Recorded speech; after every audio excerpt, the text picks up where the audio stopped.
trade allows cultures to mingle. It allows the exchange of ideas, cultural concepts, and religions.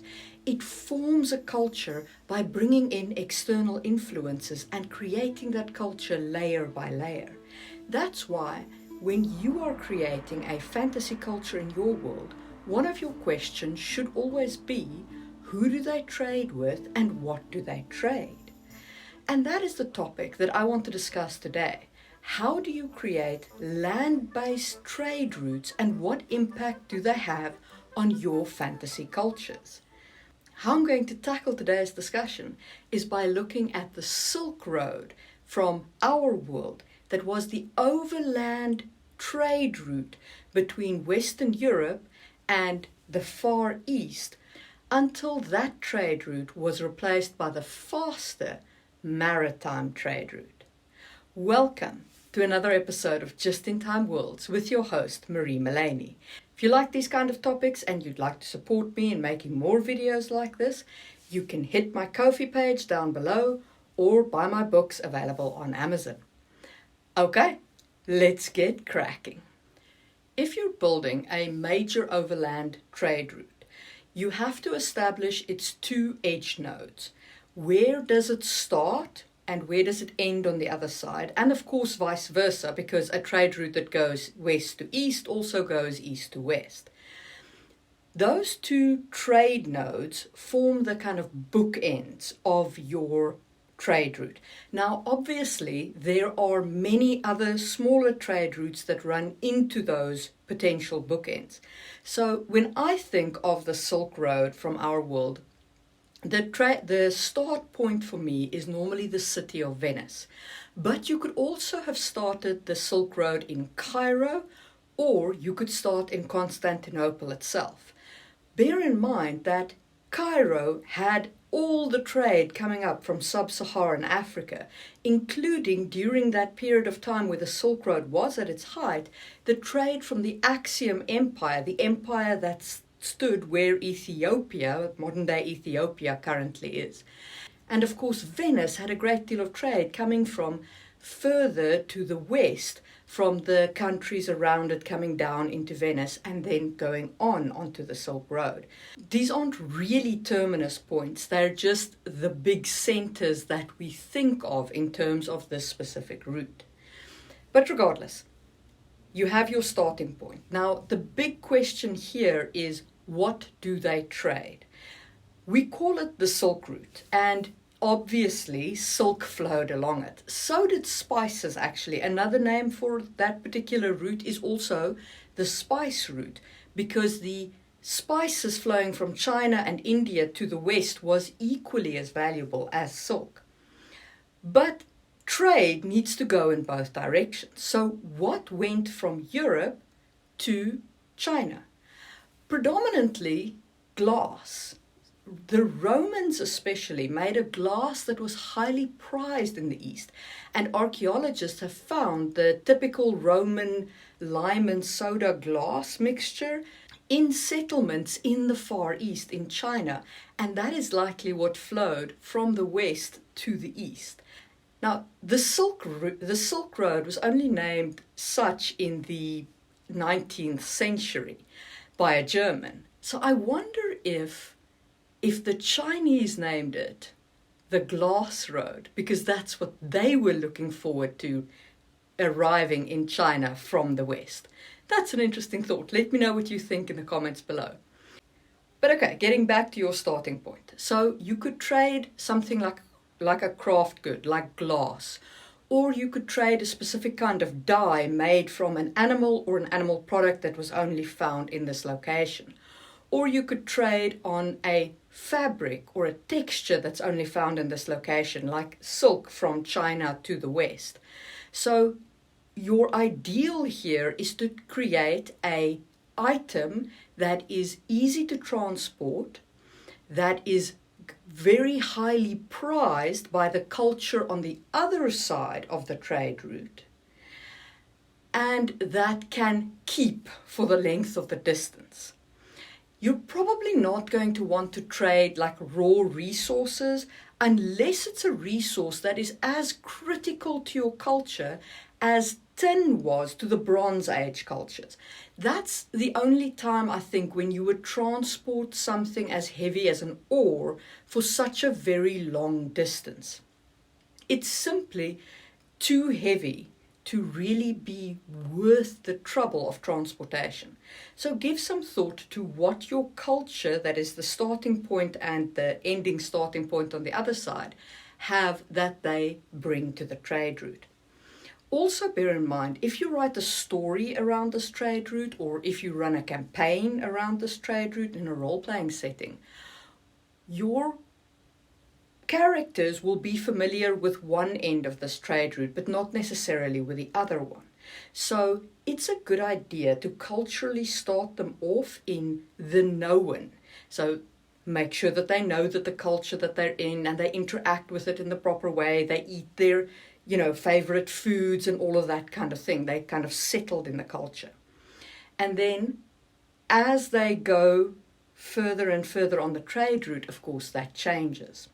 The last point that I want to make about these terminus cities is that they were quite often highly contested cities. So because they are such critical components of a valuable trade route, the starting point and the ending point, they're normally very rich cities. There's a lot of wealth flowing through them.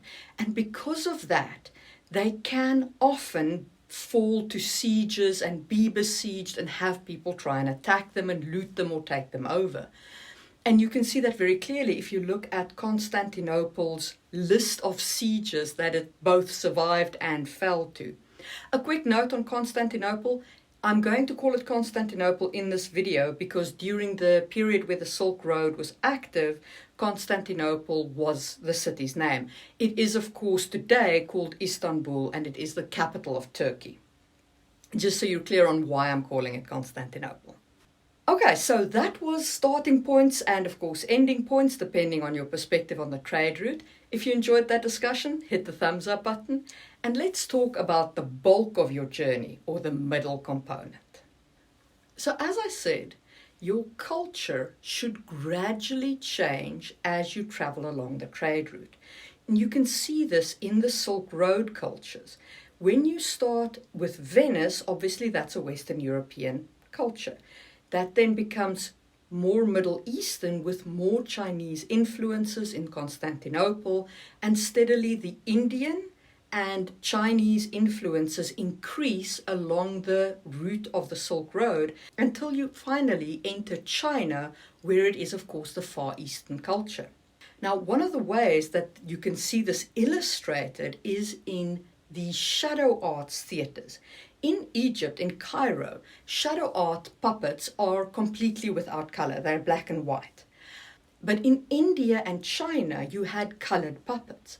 Now, in Constantinople's shadow art theater, the puppets are colored, but they're in the same shape as the Egyptian shadow art puppets. And so you can see that cultural mingling, that slow and gradual change of culture as you travel along the trade route. You can also see it in things like eating utensils and food dishes.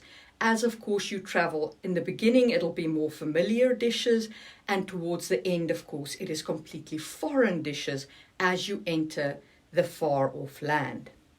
An overland trade route naturally involves actual travel over physical overland routes. And that means that you're going to face a certain amount of obstacles that will need to be overcome. Now, at first, things like a large river or a canyon will present problems that people will need to travel around in order to keep traversing the trade route. But that's only at first. What will happen in due time is that people will build bridges across that barrier. So you'll have bridges spanning canyons, and you'll have bridges spanning rivers, or maybe fords, or whatever the case may be. And there'll be probably a toll levy that merchants would have to pay, and cities might very well grow up around those points. That actually happened in our world with the old capital of the country that is Armenia, which is called Ani. Now, that capital was a critical part of the Silk Road because there were bridges spanning across canyons in that area, and it was also a place where you could stop and hire guards from the Armenian people who were considered to be superior fighters. Ani is also a great example of what happens if a trade route falls into disuse.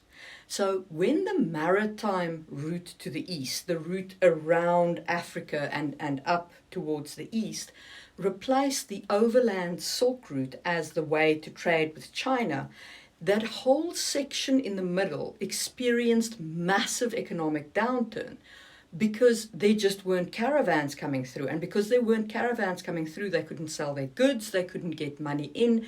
Basically, they could no longer export. And this resulted in Ani, for example, completely falling into disuse, and it was eventually abandoned. It is now a ruin. You can see it also in Uzbekistan.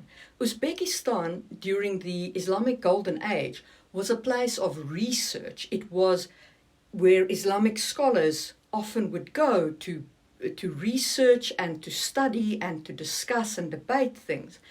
And indeed, in Bakar, they still produce illuminated manuscripts from that time. But after the Silk Route was supplanted by the maritime route around Africa, the money to do that kind of research, the money for that kind of scientific investigation just wasn't there anymore. And so that also fell into disuse. And speaking of Uzbekistan, you must remember that even though this is a long trade route, that doesn't mean the caravan goes all the way, right? You could stop and trade in Bukhara for illuminated manuscripts and knives, and then from there travel back to the west, having traded your western goods to another merchant who's come from the east, and you and him trade, and then you go your separate ways, going back to your home countries. So it's not a case of like go there and, you have to go all the way on the route. And the other thing to bear in mind, and this will bring us to Samarkand, is that you are going to need food on this trail. You're going to need dried fruits, you're going to need dried nuts, you're going to need various trail rations, you're probably going to need honey. Honey can't go off, so it makes an ideal trail route food. Indeed, the Subadyans, who are credited with creating the first portions of the Silk Route, had a birth ritual where when their newborn infant was born, they would put honey on his hands so that money would stick to it, and honey on his mouth so that his words would come out sweetly. And they were obviously a very mercantile culture that highly valued mercantile endeavors. So that's an interesting little ritual if you want to think about something like that for a mercantile culture. But Samarkand was one of the main supply areas for trail food and fruits and so on. And the reason why is because despite the fact that it's in the desert, there were glaciers there that melted and provided sufficient water to the city to support massive fruit orchards. Glaciers brings me to another physical barrier, which is mountains. If you traverse a mountain, you have to bear in mind that a lot of animals are not well adapted to the kind of cold you experience there or the height above sea level. And you might have to cut into their noses to assist them in breathing. In fact, on the Silk Road, you would have to change animals. So you'd have to swap from camels or donkeys or whatever you were using to get through the Middle Eastern portion. When you get to the Himalayas, you'd have to swap to yaks. And you'd have to use yaks to get over the mountains. And that then brings you to the Gobi Desert, which is now entering China proper. And in the Gobi Desert, you can only use Bactrian camels with two humps, in order to traverse the desert. The Gobi Desert is also a fascinating one because it has singing sands. So you could get very confused and turned around there, which brings up the point of maps and guides. On a trade route like this, one of your most important resources will be maps and guides. So an accurate map would be worth its weight in gold, and a guide who knows the route would be equally critical.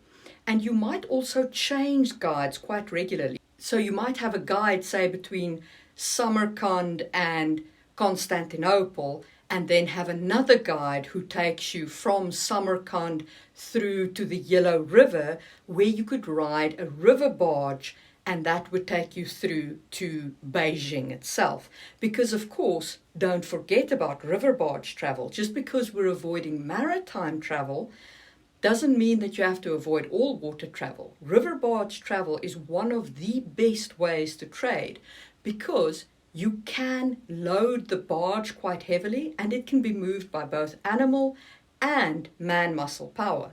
You can also, in a fantasy world, of course, leverage either a fantastical animal like some sort of water horse that can pull the thing, or you can have a magical drive that works like a combustion engine kind of idea, and that pushes your barge down the river. So river barge travel offers you quite a lot in terms of both speed and safety on such a long trade route.